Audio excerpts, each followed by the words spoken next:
everyone, we are in the Go Against the Tide TV. It's my first interview in English, but I hope everything will be okay. We have today our friend from USA, Alex Newman. Hello, Alex. Hey. Alex. Hey, thank you guys very much for having me. It's a pleasure to be with you. Yes, it's a pleasure. Alex is, of course, from the NewAmerican magazine, reporter, and also from John Birch Society. Yeah. And we have the pleasure to talk about the speech of Donald Trump, the annual speech of the State of the United States, and we have some questions to Alex. First, our question: what are your impressions about Donald Trump's annual speech, State of the Union, in the Congress? Well, I think one of the first and very obvious things that jumps out at you when you see this speech is that it was designed to unite people. It was designed to be popular. It was designed to have a very broad appeal across the American population. So it was a little bit different than kind of the speeches and the rhetoric that we saw when he was running for president, where he was really trying to, encourage conservatives and, people who are really on the right end of the spectrum to get riled up and come to the polls. In this speech, he was really trying to unite the whole population. And so what you notice is there was a lot of conciliatory language, offering an olive branch to the other side. There was a lot of that in this speech, and it showed in terms of the results of how the public perceived it. Even the fake media polls, which are almost always very dishonest, showed that more than 3/4 of Americans thought the speech was very good. And that's very hard, in a country and in a political environment that is as polarized as the United States, to have the overwhelming majority of the population think that he gave a good speech is, I think, really significant. He didn't necessarily stray from his key points. He was very heavy in emphasizing the need for serious controls on immigration, for building this border wall, the border barrier. And he said, it's going to get done. He did announce some programs that, I think from a constitutional perspective are a little bit problematic, or a lot problematic. This idea that the U.S. government is going to go around making women into leaders around the world. Even if you think that's a good idea, even if you think women should go out and work and leave the children in a daycare, it's not the job of the U.S. government to do that. Our Constitution lists certain things the U.S. government can do, and anything that's not authorized there is not allowed to be done. And yet here we have, an announcement of some programs that are not authorized in the Constitution. But overall, I think he really stuck, despite the conciliatory tone, he really stuck to emphasizing the key points here, and that is, the existential threat that the border crisis poses. I think, it's so important to understand. I think Europeans now are starting to understand as well the significance, because you guys, maybe not in Poland so much, but in other European countries, you're dealing now with this mass migration.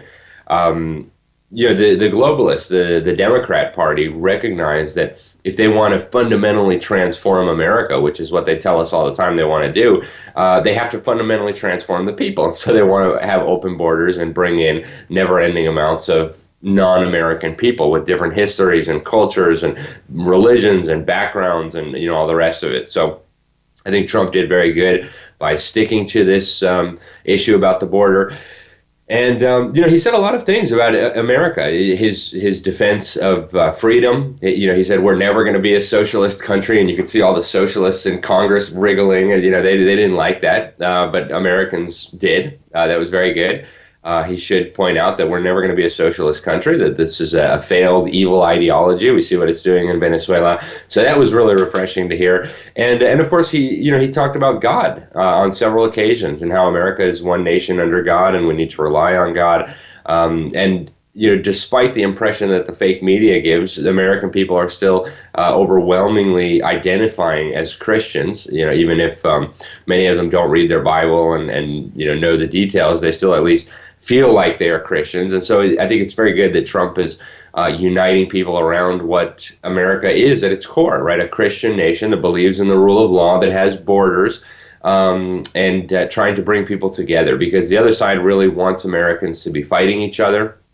I think there are powerful forces that would like to see America in a civil war, actually, that they would like to just stir up the differences and the hatred until people are actually out there, battling each other. And I'm very happy that Donald Trump is trying to, cool things down and bring the American people together on important issues. So. Thank you. We especially with Pastor Paweł Chojecki, who is with me, of course, enjoy today the statement of Donald Trump that America will never be the socialistic country, yes? Yes, because to be socialist is to be against God. It's the modern lie that it is possible to comprehend, to harmonize Bible and the socialistic teaching. It is a lie. So I'm very glad that Donald Trump strongly emphasized the role of God and strongly said that America will never be a socialistic country. Yes. Alex, what did you personally appreciate the most from the speech? I think the repeated references to God were very good. I think if there's going to be any chance of turning America around, it's going to have to start by relying on God and saying to God, we rely on you to fix our country. We of course will do our part, but ultimately it involves turning back to God, turning from our sins, turning from our wicked ways, seeking his face, humbling ourselves. And there's no other way, right? There is no other way to make America great again. That is what made America great in the first place. And if you don't understand that, you can't possibly believe in making America great again. So I think that's probably the key takeaway. And then also, I was just so pleased to see him hammer on these really existential issues. There's a few things that if we lose on these issues, freedom and the American Republic are over. One of these things is the border. One of these things is China. I wish he could have talked a little bit more about globalism and education. I think education is, of course, such an important issue, and he did mention it quickly. I wasn't necessarily happy with what he said, but I was happy that he didn't spend a lot more time promoting this. They're talking about federal school choice legislation, but I think by far the best thing was the emphasis on our reliance on God and, how everything depends on God. And then also is trying to bring the country together. I think also this is incredibly important. If we can't bring the country together around the principles that make America America, there's no hope for restoring America. And I think it's that simple. And so as much as, we don't want to compromise with the other side, and we can't compromise on certain key things, murdering babies is an example. And I think Trump spoke out very clearly and forcefully in explaining what had happened. Just last week on this program, we talked about the absolute horror that was coming out on the abortion front, with this governor of New York, supposed Catholic, signing a bill saying that you can murder babies up until the moment before they come out of their mother. This governor of Virginia saying, well, maybe we can even murder babies after they're born, right? We'll just keep them comfortable and then decide if we should let them die and murder them. I think it was very good that the leader of the country spoke out and said that this is barbarism, this is not acceptable, and that we need to do something about this. I think that it's time. It's past time, in fact. It was time back in the early 1970s when Roe versus Wade, the Supreme Court decision overturning our state laws, banning the murder of unborn children. I think that was the time, but it's better late than never. And so I was very pleased to see Donald Trump speak out about those things. And, again, these are the things that matter, right? We know that the blood of the innocent cries out to God for justice. And as long as the blood of the innocent is being spilled on an industrial scale in America, as it is now, we have 50 to 60 million babies that have been murdered since this evil Supreme Court decision. As long as this continues, America is subject to God's wrath, and that's just a fact. The Bible tells us very clearly that, and in multiple places, right, from Genesis to all the way through to the New Testament, we hear that the blood of the innocent cries out to God. So we now have blood of the innocent being spilled everywhere, and I think it was so important for Trump to speak out about that. We can't have a godly nation as long as babies are being murdered. And that's a fact. So I was really glad to see that. Standing up, it was just so much good stuff. Standing up against socialism, so much good stuff. Mm-hmm. Oh yes, this subject is often used by Russia and their agents, even in Poland, that they emphasized this barbarism of New York politicians and are rather silent about what Donald Trump said in the same matter of murdering babies. Yeah, and there is kind of an international effort to promote abortion. I think it's a satanic effort. And the fact is, America is becoming more pro-life. And the other side doesn't want to talk about this. I think they're kind of in a panic about it. But the American population is becoming more and more pro-life. The American people want to stop the murder of babies. They want more restrictions on the murder of babies. And polls show this, right? It's getting more and more. You see one of the biggest, maybe the biggest demonstration of the year every year is the March for Life in Washington, D.C. And we had Trump participating in this and our vice president participating in this. So the mainstream in America today now is that we should not murder babies. Maybe not in New York or California. These two states have really gone off the rails, but I think we talked a little bit last week in Iowa, right around the time that New York was authorizing the murder of babies up until the moment of birth, Iowa was adding more restrictions on the murder of babies. And I think Trump, from a strategic point of view, did something very smart. I would have gone much further, but he pointed out that we're murdering babies now that can feel pain, right? We're murdering babies that if they were outside of their mom, they could survive on their own, right? So the barbarism inherent in that, and I think Trump did a good job of calling that out and telling the whole nation, it's not okay. This is unacceptable. And the other side likes to pretend like we're just dealing with a blob of cells and, it's not really a person. And so I think Trump did an important thing by trying to humanize the unborn child so that the other side is forced to recognize that this is not just a lump of cells. We are, in fact, murdering a human being made in the image of God. So I think there's a lot the federal government can do. I hope the Trump administration will pursue that further. Again, I was really, really happy to see him mention that, especially at this time of controversy. It's not okay what these governors in New York and Virginia and other states have been doing, Vermont as well.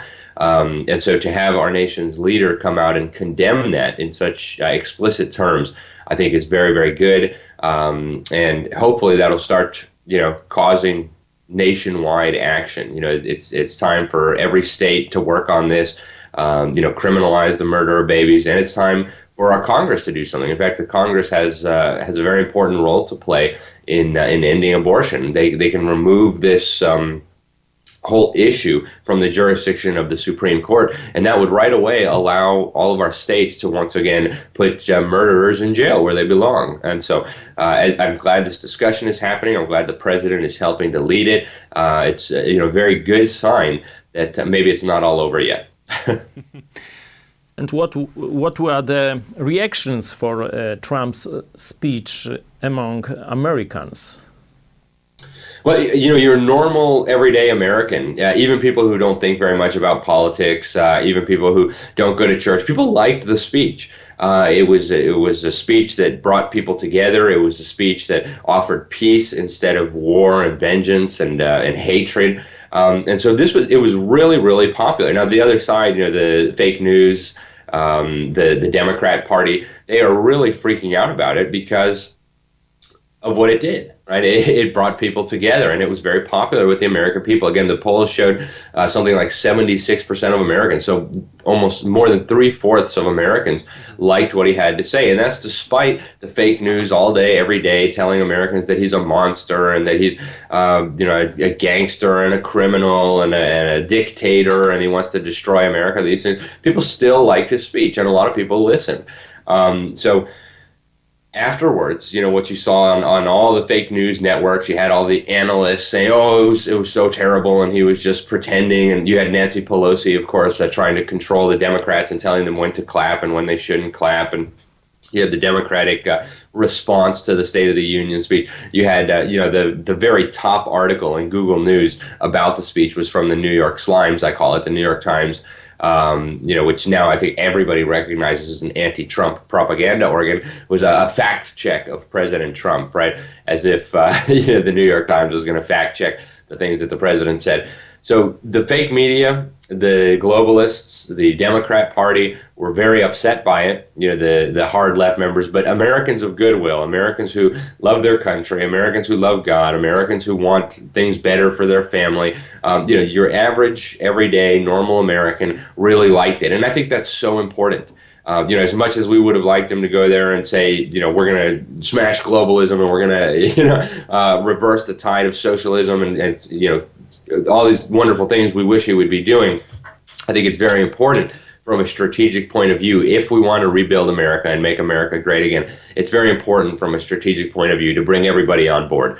You'll never get everybody. The haters are going to hate. But to get reasonable people, to get normal people to buy into this, to believe in America again. And I think that's part of what he did. He talked about how so many things were going so good. The economy is doing well. We're adding all kinds of jobs, 600,000 manufacturing jobs, more than 5 million jobs overall. After Obama said, oh, yeah, those jobs are gone. They're never coming back. So it was very good, I think, in a way to get people confident in America again, get people to remember what's important about America, our reliance on God, and our patriotism, our love of our country. So good. And I think the people really liked it. So it's a very good sign, I think. Okay, thanks. Now we'll go to the global politics. We'll have next week here in Poland, Polish-American ministerial meeting about Middle East. From the American side, there will be Mike Pence, Vice President, and Secretary of State Mike Pompeo. In response to that, Russian President Vladimir Putin announced a counter-summit in Sochi about Syria with Turkey and Iran.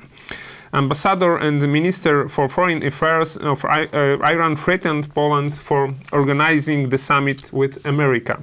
The question is, why do the United States organize the conference about Middle East with Poland in Warsaw?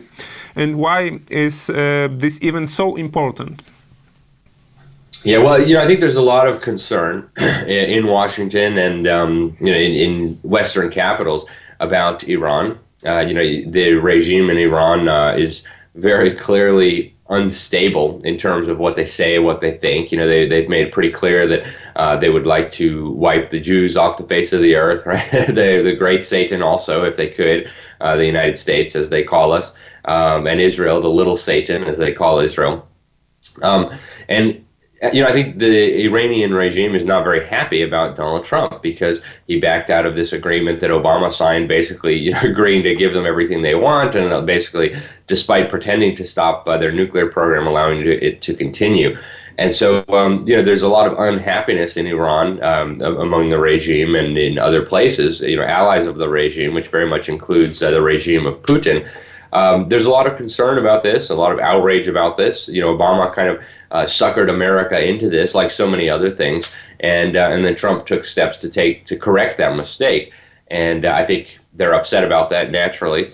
And I think Iran is an important player in the globalist effort to build a new world order in more than one way. If you look, for example, at these global alliances that are popping up and that have popped up that vote as a bloc in the United Nations, you have the non-aligned movement, the Shanghai Cooperation Organization, you have the G77 plus China bringing together 134 governments. So you have all these different groupings, and Iran is pretty influential in a lot of these.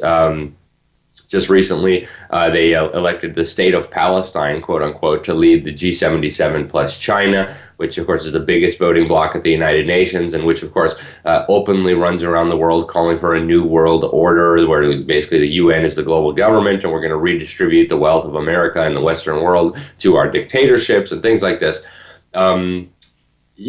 They don't like this idea of America reasserting itself, and so there is this drive. The globalists often call it the multipolar world order, where basically we're going to bring America down a notch. We're going to build up Russia. We're going to build up China. And then instead of having just, one global superpower, we're going to have a multipolar world order where Russia, China, India, the United States, all these have, some influence in the new world order, as they call it.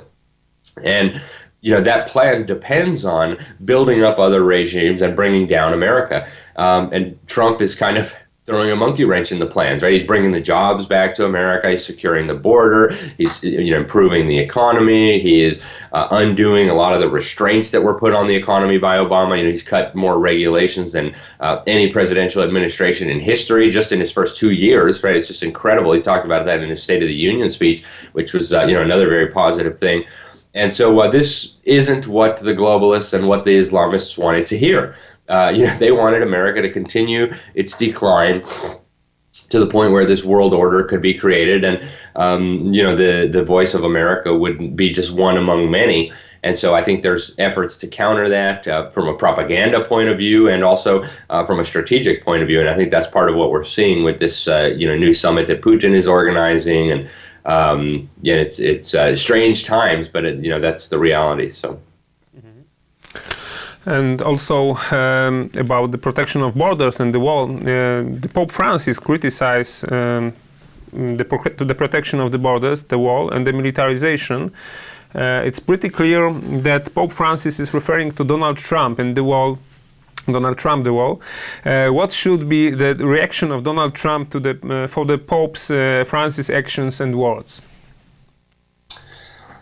I think for Trump, it's not going to be a positive development to come out and be seen, at least, as attacking the Pope. As unfortunate as it is, as much as we recognize that the Pope, and especially in America, American Catholics tend to be much more conservative than, let's say, Catholics in Latin America, politically at least, or Catholics even in Europe or other places.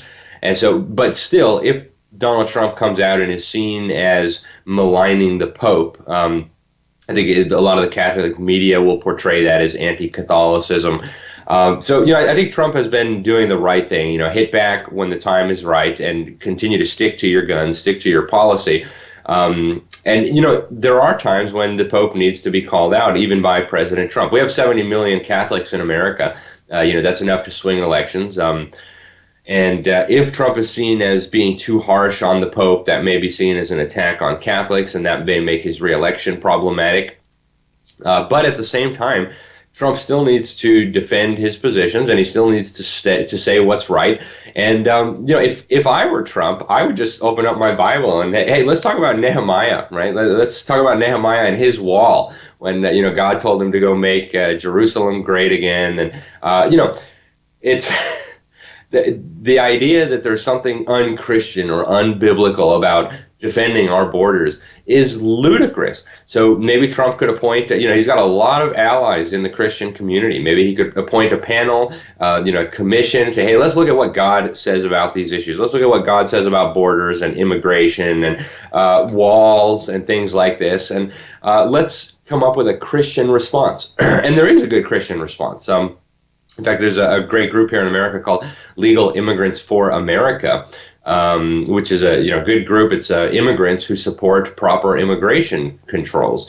And they actually put out a book called, I forget the exact name of it, but what the Bible says about immigration. And the Bible says, a lot on these topics. And it shows that the Pope really needs to go back and re-examine his own Bible. And, I know they don't believe necessarily in sola scriptura. They think that the tradition is important, but I challenge the Pope too. Where is the tradition saying that we need to have open borders, saying that there's something wrong about protecting our national boundaries from invasion? So, if the Pope wants to try to make these arguments as a representative of God, then, maybe it's time for Trump to, he doesn't necessarily have to address the Pope directly, but say, hey, There's nothing unbiblical or unchristian about defending our borders and building a wall. In fact, here's what the Bible says about these issues. And I think that would be a good strategy. And he doesn't even necessarily have to mention the Pope by name, just show that the Pope is wrong. And I think that would be powerful. I think American Catholics would be sympathetic to that. The American bishops are very, very left-wing. I get a lot of their press releases, the U.S. Conference of Bishops.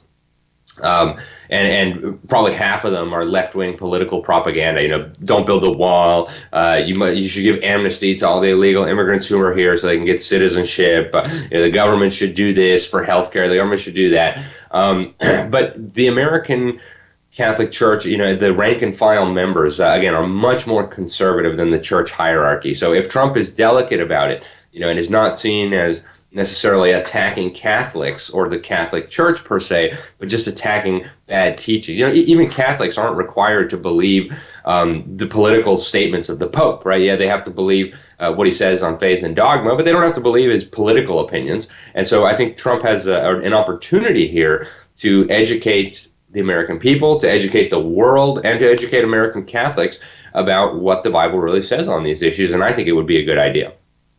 Let's talk about a more serious problem about globalism, about one word religion, because Pope Francis made a pilgrimage to United Arab Emirates, and he said something like that.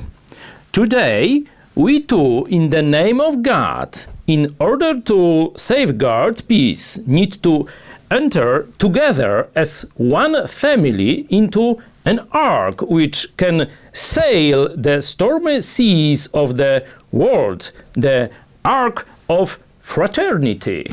What do you think about this fraternity with Muslim, which is promoting by Pope Francis? Yeah, I'm very troubled by those statements. And as somebody who grew up in the Catholic Church in Latin America, as somebody who was raised in a Catholic family, I have really serious concerns about that.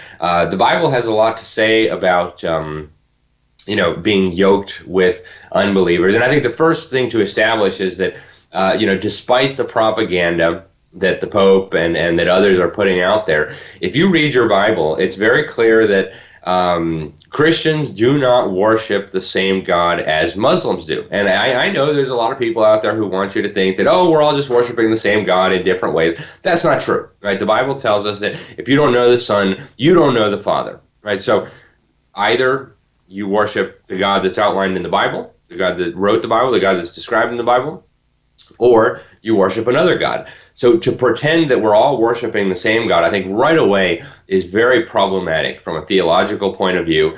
And God says a lot about these things. One of my favorite Bible verses that kind of guides my work is Ephesians 5:11, have no fellowship with the unfruitful works of darkness.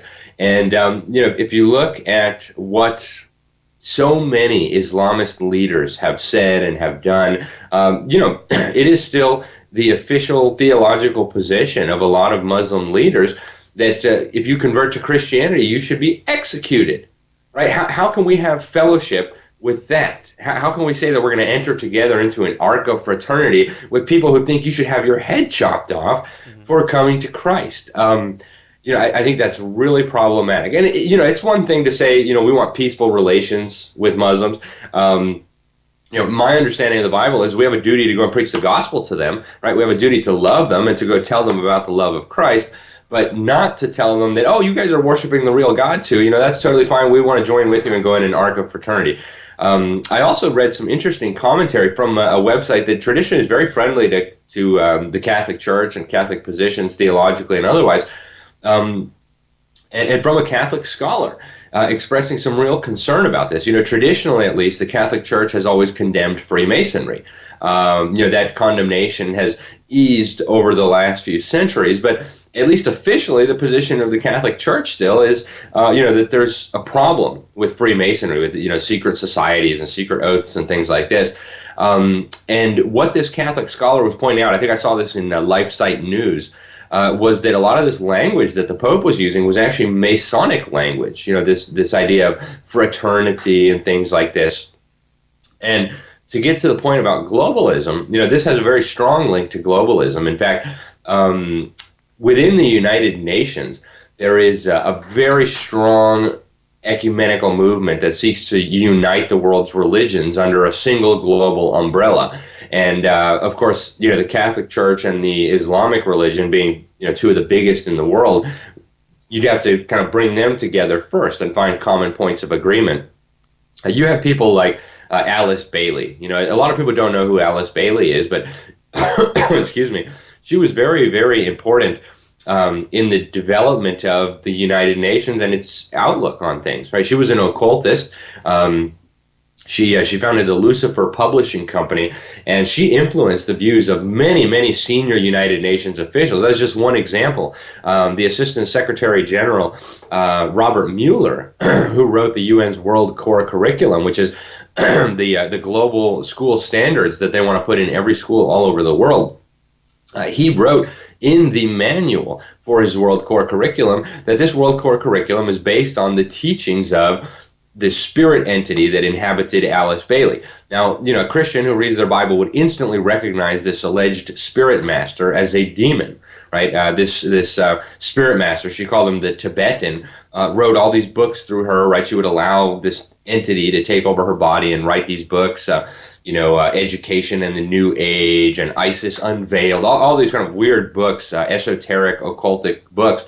And they talk about the day when the United Nations will become a world government, and the religions of the world will unite together and finally exterminate what she considered, or what these demons consider to be, the great heresy of separateness. When, of course, as Christians who believe the Bible, we're called to be separate. We're called to be holy. I mean, by definition, God says you should be apart from the world. You should be apart from these other religions. And what these occultists are saying, people like Alice Bailey, who again was extremely influential in the development of the globalist view on religion, are saying that we need to get rid of people who think that, right? And that would probably include a lot of Orthodox Jews and a lot of traditional Catholics who don't want to merge into this global religious system.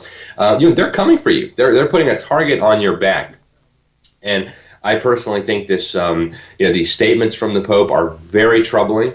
The Pope has also shown that not just in terms of religion, but also in terms of politics, he's a through and through globalist. He spoke out in defense of the UN Agenda 2030, which is basically a roadmap for global totalitarian technocratic government by the United Nations. I think these are signs of the times. I think we're clearly getting closer to the end, quite obviously. And I think these are all things that Christians who believe their Bibles and who love the Lord need to be keeping their eyes on and need to be speaking out against. We can't be silent in these times. Have you heard some voices from maybe a Catholic bishop or pastors in United States which are very upset by this plans of papacy to build the world religion lately? Well, among the rank and file Catholics, and again, I know lots of them, coming from a Catholic family, there's a lot of concern about what the Pope has been doing and saying. And, I have Catholics in my family, I won't mention any names, and they say, they just pray, like, oh, don't let the Pope say anything about, faith and dogma, because, as soon as he tells us to believe something that's incompatible with church teaching or with the Bible, that's a problem. And, I think there's a lot of concern about this among rank and file Catholics. My guess is there's probably a lot of concern about it within the church hierarchy. Some Catholic leaders have expressed concerns about some issues, including the open borders, in the globalism. And the Pope has kind of tried to sideline these critics and I think in some cases even remove them from positions of authority. So I think everybody's kind of walking on eggshells. People don't want to get in trouble. I'm sure in Poland, you guys know very well, the Pope is kind of the head of the church, right? And so to question what the Pope is saying, they call him the vicar or the vicar of Christ, is, really serious thing. So Catholics always hesitate a lot to say any open questions or disagreements with the Pope, but I think there is this undercurrent. There's this kind of bubbling sense that this is not right. It's something strange is happening here, and I hope that people will start speaking out about it. But so far, I haven't seen a lot of it yet. Mm-hmm. Okay. Thank you. In Poland, there is silence too in the Catholics' ranks, and no criticism about this heresy of Pope Francis. Yeah, and I'm not surprised. It's I think very much the nature of the Catholic Church and the form of hierarchy that it has, where again, you don't have to believe everything that comes out of the Pope's mouth, but Catholics give a lot of deference to what the Pope says. But at some point, it may come to a time where some of them have to speak out, and I think some have spoken out. We've seen some European Catholic leaders questioning this whole notion of open borders and the mass importation of Muslims. There was I think a bishop in Austria, maybe even an archbishop, who raised some very serious concerns about this. So, I from what I understand among the Catholic leadership, there is some concern that this Pope might be too leftist, too in favor of, compromise with the world. But, we'll have to see how far people go in their criticism. I think, again, in the Catholic Church, there's a real reluctance to criticize the Pope. But at some point, people, I think, need to think very carefully about what he's saying and recognize that if he's in error, somebody needs to say something. In Poland, we have silence, but in the United States, you have brave president who speaks about God and who even held national prayer breakfast, yes, which was held today. What can you say something about this?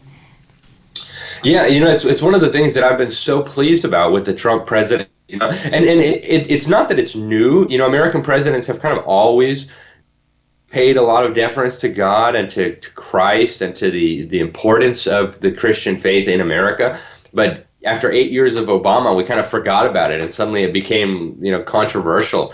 So Trump has really done the right thing, I think, by going back, and he's been doing it for years. I've written even some articles about it in the New American, about how he just said, America is a Christian nation. His Christmas message, about the birth of a Savior and, who forgives the sins of people. It's just, it's so refreshing to hear this from a president.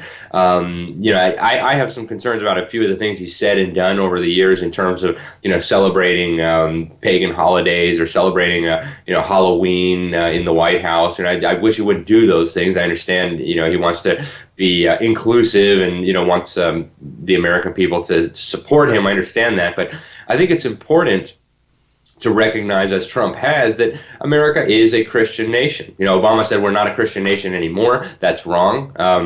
We are a Christian nation. We were founded as a Christian nation. The people who came to settle America came here. They wrote specifically for the purpose of spreading the gospel, advancing the kingdom. So America is a Christian nation. That is what America is. Now, there's always been anti-Christian elements that want to overthrow that want to stop that want to, put a halt to that. But it doesn't change the fact that America is a Christian nation. So I've been very, very pleased to see Trump so openly speaking about these things.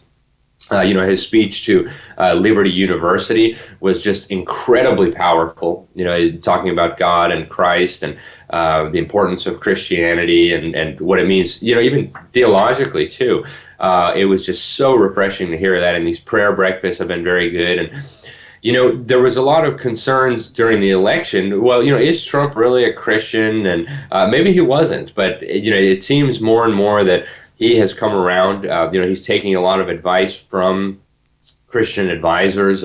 There's Bible studies going on in the White House. There's these prayer breakfasts, and I have been overall just so encouraged to see this because, as we say every week here, if we don't turn back to God, there is no chance of making America great. There is no chance of even stopping the decline. And so I think, step one for President Trump needs to be putting all of his faith, all of his trust, all of his hope in God, and doing that in a public way as a leader, so that the American people can see that. And so I think Americans need to be more diligent about praying for Trump. The Bible tells us we should be praying for our leaders, and we should be. But it's so refreshing to see him be open about the Christian character of America, and of course Jesus Christ. Oh. And that's why America... You should be a pastor, I think. That's why America is kept great. And last thing, That's right. yes, last thing we want to ask you is your T-shirt. We heard that you have a very special, unique T-shirt. Maybe you. Oh, Right. Super. I got this from some great friends in Poland when I was there a few months ago. So maybe you guys know them, huh? So, no, thank you very much. It was so nice to come and visit you guys, and we just had a wonderful time. You have a wonderful church there, and everything you're doing to spread the light in Poland is just. I pray for you. I can't tell you how thankful I am that we have brothers and sisters in Poland who are over there preaching God's word and speaking the truth. It's just wonderful, and to the extent that I can be a part of that and contribute anything, it's just such an honor and a pleasure. So. Thank you very much. Oh, the T-shirt is part of our action that we are not pacifist. We are Christian, and Christian are forbidden to be a pacifist. Yes. So thank you for remembering us about that. Absolutely. Thank you. And the origins of the T-shirt are connected with America. Yes. Yeah. Yes. And we are preparing next new T-shirts for you when you visit. Oh, wonderful. I'm looking forward to it. So. Yes. Thank you very much. It was Alex Newman with us from the New American magazine, John Birch Society, and also Go Against the Tide TV. Thank you, Alex. Thank you so much, gentlemen. God bless you. God bless Thank you too. Pastor Paweł Chojecki. Thank you. Michał Fałek. Thank you very much.